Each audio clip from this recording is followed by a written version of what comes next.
आइए supreme court के एक ऐसे लैंडमार्क जजमेंट की बात करते हैं जिससे यूपीएससी ने 2019 में एक क्वेश्चन पूछा था कि भारत के संविधान का कौन सा आर्टिकल है कि किसी को अपनी पसंद के व्यक्ति से शादी करने का जो अधिकार है वह देता है। तो हम एक ऐसे ही केस की बात करने वाले हैं जिसमें सुप्रीम कोर्ट ने ये जजमेंट दिया था कि आपको आर्टिकल 21 के अंतर्गत अपनी पसंद के व्यक्ति से विवाह का अधिकार है। मामला हुआ क्या था, बेसिकली हादिया मामला, हादिया केस इसको कहा जाता है क्योंकि इसमें जो लड़की है उनका नाम हादिया है। पहले ये हिंदू थी, इनका नाम शुरू में जो है वह अखिला था, लेकिन ये जो मामला था वो अधिकारों से ज्यादा, आप देखेंगे कि लव जिहाद, आपने शब्द सुना होगा। लव जिहाद का मतलब होता है जब एक हिंदू लड़की से विवाह है, एक अपनी पहचान को छुपाकर जो लड़का है वह कर लेता है और बाद में उसका धर्म परिवर्तन कर दिया जाता है। ये जो मामला है बच्चों, ये केरल हाई कोर्ट में आया था और ये मामला दायर किसने किया था? जो उनके पिता थे अशोकन, इनके द्वारा मामला जो है वह दायर किया गया था। इसलिए मामले का नाम क्या है? शफीन जहान बनाम अशोकन के एम। तो इन्होंने ये कहा था कि बेसिकली मुझे अपनी बेटी से मिलने नहीं दिया जा रहा है। अब देखो आर्टिकल 21 की केवल बात नहीं है, यहां पर इनके द्वारा सुप्रीम कोर्ट में, ठीक है, जो बंदी प्रत्यक्षीकरण है इसको दायर किया हुआ था।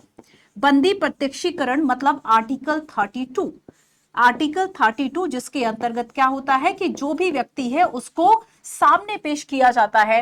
तो ये मामला पहले जब केरल हाई कोर्ट पहुंचा तो पहली बार ऐसा था कि केरला हाई कोर्ट के द्वारा लव जिहाद जो वर्ड है उसका यूज किया गया।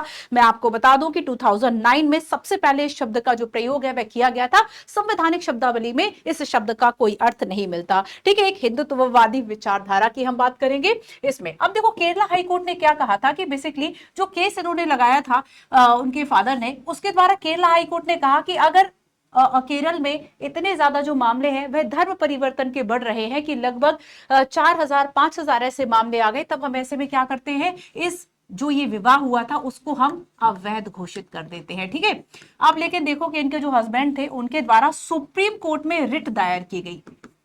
ठीक है, सुप्रीम कोर्ट में इनके द्वारा जो रिट है वह दायर की गई और इसमें यह कहा गया कि चूंकि जो हादिया थी वो 18+ थी, अडल्ट थी, और ऐसे में इन्होंने कहा कि बेसिकली इनके पास ये अधिकार है कि ये अपनी शादी के बारे में खुद जो डिसीजन है वह ले सके। ठीक है, तो सुप्रीम कोर्ट से यहां पर अपील की। अब देखो सुप्रीम कोर्ट ने इस मामले को धर्म की नजर से नहीं देखा। इसे हादिया जो केस था, हादिया का जो मामला था, इसे उन्होंने सुप्रीम कोर्ट ने व्याख्या कर दिया आर्टिकल 21 के हिसाब से। लास्ट इंटरप्रेटर कौन है हमारे देश में कॉन्स्टिट्यूशन का? Supreme court. सुप्रीम कोर्ट कहता है कि भैया एक तो आर्टिकल 21 के अंतर्गत ये आएगा, ठीक है, और दूसरी बात ये है कि आपने आर्टिकल 32 का भी जो है वह मिसयूज किया। ठीक है, तो यहां पर इसलिए सुप्रीम कोर्ट ने क्या कहा था कि आर्टिकल 21 के अंतर्गत जो है वह कॉन्स्टिट्यूशन में सेफगार्ड है, one's right to marry the person one's to choice. तो इसमें article option number B, article 21 इसका आंसर होगा। एक बात और हम जान लेते हैं कि बेसिकली धर्म परिवर्तन एक ऐसा मुद्दा है कि सुप्रीम कोर्ट ने भी केंद्र से यह कहा था कि आप धर्म परिवर्तन को रोकने के लिए क्या कर रहे हैं। देखो इसमें 3 मामले शामिल है। आर्टिकल 21 का तो है ही है ना, हमें समझ में आ रहा है। इसके अलावा जो रिट इनके पापा ने दायर की थी बंदी प्रत्यक्ष वाली, ये वाला भी आर्टिकल 32 का मामला आ गया। अब लेकिन देखो एक और चीज इसमें आ रही है और वो आपका आ रहा है धार्मिक स्वतंत्रता का अधिकार। तो सुप्रीम कोर्ट ने कहा था इस केस में, जो सुप्रीम कोर्ट की लाइन है वो मैं आपको बता रही हूं कि हादिया के विवाह और धार्मिक विकल्प के अधिकार पर सवाल उठाया गया था और ये संवैधानिक अधिकारों का उल्लंघन है।